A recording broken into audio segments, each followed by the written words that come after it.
सिंध के गवर्नर इमरान इसमाइल चयो आहे त को वक्त हुयो जो जापान मां माण्हू कराची ॾिसण ईंदा हुया। असां कराची के बदलजंदे ॾिठो, पर्ची भत्तो ऐं खून रेज़ी ॾिठी। सेफ कराची कॉन्फ्रेंस के खिताब कंदे इमरान इसमाइल चयो त सनअतकार मुल्क छॾे हलिया विया। शहर में वॾनि ज़ुल्मनि जा दास्तान आहिनि।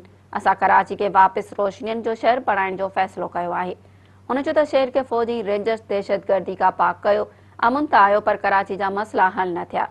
K4 मंसूबे लाइ मूंखे ॿुधायो वियो त इहो मुअल मंसूबो आहे ऐं ठही नथो सघे। गवर्नर चयो त मंसूबो ॾिठो त 25 अरब खां 600 अरब ताईं पहुची वियो हुयो। तहक़ीक़ मां ख़बर पई त को कमु थियो ई कोन्हे। K4 मामले ते वफ़ाक़ सिंध सां ऐं सिंध वफ़ाक़ सां सहूलियत महसूस न करे रहिया हुआ। इन करे K4 मंसूबो वापडा खे ॾिनो वियो। हुन चयो त ग्रीन लाइन लाइ कोशिश करे रहिया आहियूं त अगस्त ताईं हलायूं। कोशिश आहे त वज़ीर आज़म इफ़्तिताह करे। ऑरेंज लाइन मंसूबो बि असां करे रहिया आहियूं। इमरान इसमाइल एतिराफ़ कयो त शहर जी तरक़ी लाइ 900 अरब रखिया विया आहिनि। मूं वटि 3 अरब रुपयनि खां वधीक जी रक़म 2 सालनि खां पई आहे, पर सूबे खां इजाज़त न पई मिले।